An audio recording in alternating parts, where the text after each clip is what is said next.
If he did not support Scientology or was hostile to it, he would be declared a suppressive person and Marla would be forbidden to have any contact. At the least he was being handled. As this video shows, Kent Snyder worked regularly and closely with CCHR, actively promoting legislation favorable to them. This bill is not successful, is not passed, then 2 or 3 or 4 years from now, what you're going to find is you're going to find stories of parents who said, why didn't we work harder? My child is now subject to mental screening. He's now subject to therapy. There's all sorts of coercive measures that are going on. So the time is now. Parents need to understand that, and we're going to do everything we can to fight against it. This is important because there is an attempt to rationalize Ron Paul's involvement with CCHR and founding member Dr. Zass as harmless. On the Ron Paul forums, when a supporter points out the Scientology connection, another member tries to spin Zass as a great libertarian who is not a Scientologist nor is sympathetic to Scientology. This is bullshit. CCHR is a branch of Scientology and SZAZS co-founded it.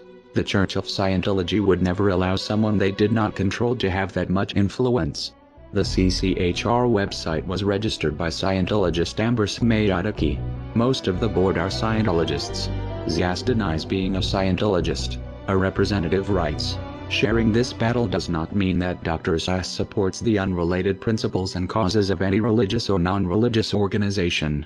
This can be true working with most organizations, but as we have shown, Scientology does not work this way.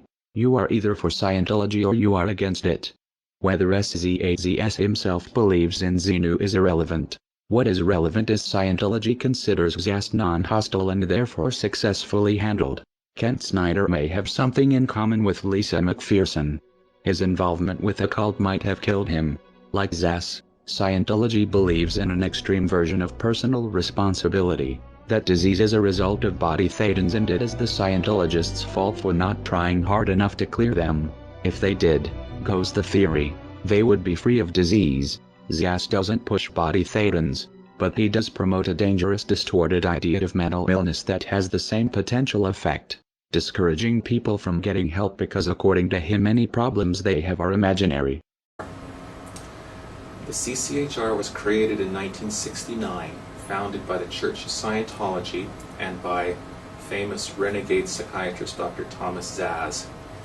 From day one, most or many of the senior leadership of the CCHR have been Scientologists. And for Zass, and of course this has been taken on big time by Scientology, therefore mental illness is not real illness.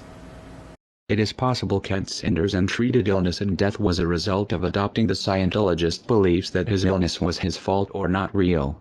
It would explain why he had no health insurance. Many Scientologists don't. It seems Snyder sincerely believed in Ron Paul's libertarian rhetoric and equally trusted his Scientologist friends, though this ultimately was not in his best interest. A further question arises. How many of Scientology ideas are influencing Ron Paul's campaign for liberty through CCHR and Zass?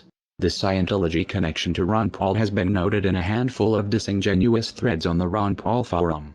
They are disingenuous because they ask questions a Google search can answer in seconds, yet few people link to these results. The threads are phishing members to see how much Paul supporters know about the connection, and when someone appears knowledgeable, the information is spun. In one of these threads, Scientologists in Clearwater are praised for organizing one of Ron Paul's events in 2007.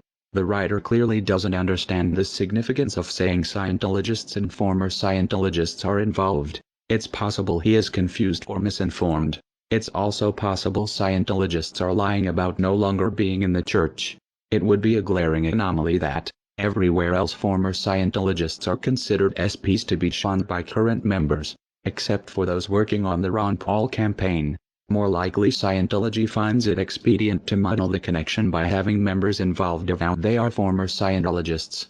Since most Paul supporters don't know the first thing about Scientology or how to check the information, Ron Paul's campaign manager Kent Snyder had a close working relationship with the Scientology group CCHR from at least 2005. Snyder worked closely with Scientologists at the same time he worked in politics to make Ron Paul the household name he is today. Snyder helped push legislation favorable to Scientology. To do this he made PR videos approved by CCHR.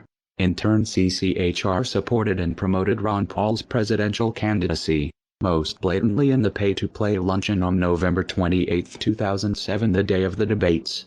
Campaign donation records from Clearwater, Florida show some members, Ron Paul personally met and talked with these people who collectively donated at least $19,000 that afternoon to his campaign. Ron Paul knew they were CCHR. It is implausible, working as closely with CCHR as he had. Paul did not know he was for all purposes working with Scientology. Another fact not as well known. In 2000